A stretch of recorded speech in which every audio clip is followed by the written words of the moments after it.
오늘 본문 말씀 가지고 불평하지 말고 잠잠히 참고 기다리라 라는 제목으로 하나님의 말씀 함께 나누도록 하겠습니다.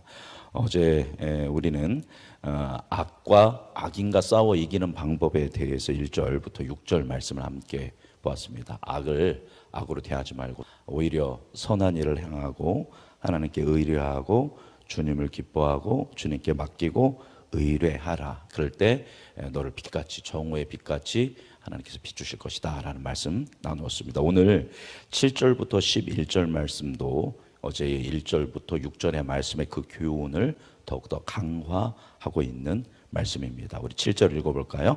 여호와 앞에 잠잠하고 참고 기다리라.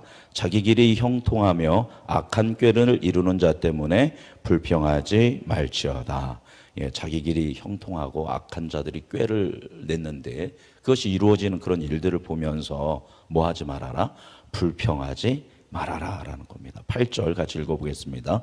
분을 그치고 노를 버리며 불평하지 말라. 오히려 악을 만들 뿐이라. 다시 한번 이야기하고 있죠. 그래서 그렇게 악한 사람들이 형통하는 걸 보면서 나를 고통스럽게 하는 사람들이 잘 되는 것을 보면서 분노하거나 노를 내지 말고 또 뭐 하지 말아라? 불평하지 말아라. 지난 시간에는 불평하거나 시기하지 말아라 이렇게 두 가지로 얘기했는데 이번에는 네 가지로 얘기하는 겁니다. 불평하지 말아라. 분노를 그쳐라. 그리고 노를 버려라. 그리고 다시 뭐 하지 말아라. 불평하지 말아라 라고 하면서 어제보다 더 강화해서 이야기하고 있습니다. 그 이유가 뭐냐면 8절 후반부에 나오죠. 오히려 뭐를 만들 뿐이다. 악을 만들 뿐이다 라는 것입니다. 그렇게 악한 자들이 잘못되는 걸 보고 우리가 생각하기에는 분노하는 것은 의로운 분노, 마땅하게 하나님이 백성이라면 가져야 할 분노라고 생각하지만 그렇지 않다라는 겁니다. 오히려 그것은 무엇을 우리에게 가져오냐면 악을 만들 뿐이다라는 겁니다. 원어로 보면 오직 악을 만든다라는 그런 의미를 가지고 있습니다. 왜냐하면 그렇게 우리가 그걸 보고 못마땅해 하고 분노하고 불평하고 불만한다라는 것은 역으로 얘기한다면 누구를 못 믿는다는 거예요.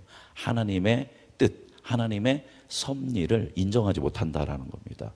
이 또한 다 누구의 뜻 가운데에서 하나님의 뜻 가운데서 악한 자는 심판받을 것이고 하나님께서는 가난하고 억울하고 연약한 자들의 편을 들어주시는 분이 누구예요? 하나님인 겁니다. 그러니까 그 모든 것은 누구에게 맡겨야 하냐면 우리는 하나님께 맡겨야 하는데 그걸 보면서 우리가 막 분노하고 경노하고 그걸 불평을 표현하고 불만을 표현한다라는 것은 이것은 우리 안에 이런 불평과 불만과 분노와 경노는 결국 누구를 향하게 돼 있냐면 하나님을 향하게 돼 있다라는 겁니다. 그래서 처음에는 그 사람한테만 분노하는 것 같지만 그 분노가 내 안에 머물러서 나에게도 분노하고 우리 상황을 분노하고 가까운 사람에게 분노하고 마지막에는 하나님한테까지 어떻게 그럴 수 있냐라고 하면서 이 문제를 누가 해결하려고 하는 거냐면 결국 내가 하겠다라고 하면서 나아가는 겁니다. 이게 누구의 모습이에요?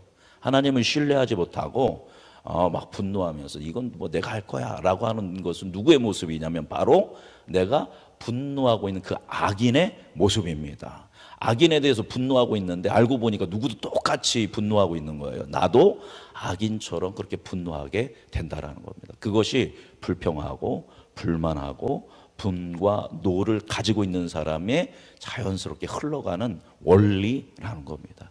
그래서 오히려 그렇게 하다 보면 누가 죄인이 된다. 우리도 똑같은 죄인이 되니까 비록 내가 억울하고 분하고 속상한다 할지라도 그걸 불평과 분노로 이렇게 쏟아내지 말아라. 그거는 결국은 하나님의 섭리에 대해서 이제 인정하지 못하고 믿지 못하는 그런 불신의 악인의 모습이다라고 이야기하고 있습니다. 자, 그렇다면 우리는 어떻게 해야 하느냐? 7절을 보니까 7절 전반부에 여호와 앞에 뭐 해라?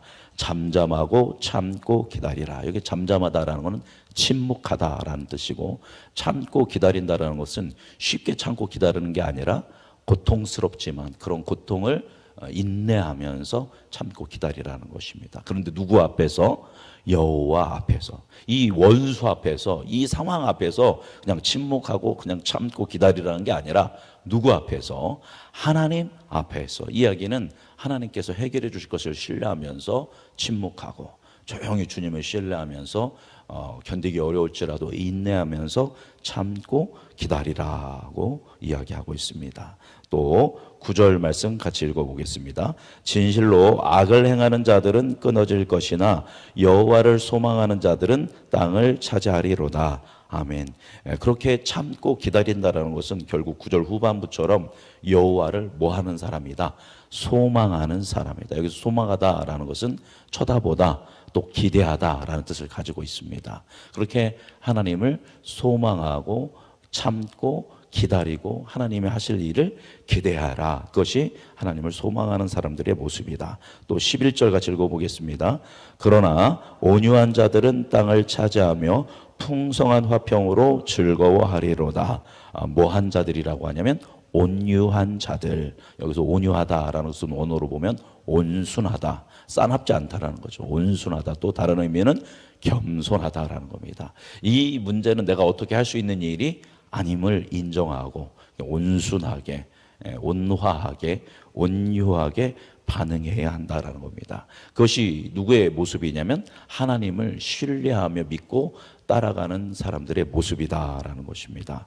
그래서 참고 침묵하면서 기다려야 하고, 그 다음에 하나님을 소망하면서 기대하면서 바라봐야 하고, 마지막으로 온유하고 겸손하게 내 힘으로 할 수 없으니 하나님께서 행하여 주옵소서. 그것이 바로 의인의 모습이고 믿는 자의 모습이고 그것이 하나님이 원하는 모습이다라고 말씀하고 있습니다. 그렇게 될 때 어떻게 되냐면 9절 보니까 진실로 악을 행하는 자들은 어떻게 될 거다? 끊어질 거다. 그러나 하나님을 소망하는 사람은 뭐를 차지해야 한대요? 땅을 차지한다라는 것입니다. 또 11절 보니까 10절 보면 잠시 후에 그런 악인들은 어떻게 되냐면 없어질 거야. 너희들이 막 눈을 비비면서 찾아도 그런 악인들을 결국은 잠시 후면 찾을 수 없을 정도로 하나님께서 이들을 심판할 것이다. 또 11절 보니까 그렇게 온유한 자들은 또 뭐를 차지한다고 합니까? 땅을 차지하고 무엇을 즐거워하냐면 풍성한 화평을 즐거워한다. 이 풍성한 화평을 다른 말로 하면 복을 얘기하는 겁니다. 복. 그래서 마태복음 5장 5절을 보면 온유하는 자는 복이 있나니 그들이 무엇을? 땅을 기업으로 받을 것이다 라고 예수님이 산상수훈에서 5장 5절에서 이야기합니다. 예수님이 이 말씀을 바로 이 시편 37편 11절 말씀을 인용한 것입니다. 여기서 땅을 차지한다라는 것은 결국 하나님이 주시는 복을 누리게 되고 하나님과 영원히 함께하는 그런 삶을 누리게 된다라는 것입니다. 그래서 분노하고 정죄하고 내가 이거 어떻게든 해결해 보겠다라고 하면서 똑같은 반응이 아니라 그 모든 것을 주님께 맡기고 우리가 할 수 있는 것을 조용히 묵묵히 감당할 때 분명하게 하나님께서 공의로서 심판하여 주실 줄 믿습니다. 따라서 우리가 이와 같이 어제의 말씀에 이어서 악을 악으로 이기는 것이 아니라 악을 무엇으로 이겨야 한다? 선으로 이겨야 한다. 믿음으로 이겨야 한다. 오직 의인은 무엇으로 말미암아 산다? 믿음으로 말미암아 하나님을 신뢰함으로 말미암아 산다는 이 말씀을 기억하시기 바랍니다. 여기 어떻게 보면 그렇게 묵묵하게 침묵하며 참고 기도하고 하나님만 바라보며 온유하고 겸손하게 온순하게 세상에 반응하는 사람을 보면 답답하고 무능하고 힘이 없어 보일지 모르지만 오히려 그것이 흔들림 없이 강하게 주님을 신뢰하고 나아가는 강한 사람이고 그 사람이 바로 의연한 사람이고 적극적인 사람의 그리스도인의 모습이다라는 것을 기억하며 우리의 성품을 그렇게 다듬어가고 주님이 주시는 복, 풍성한 화평을 누리는 은혜가 여러분 모두에게 있기를 주님의 이름으로 축복합니다.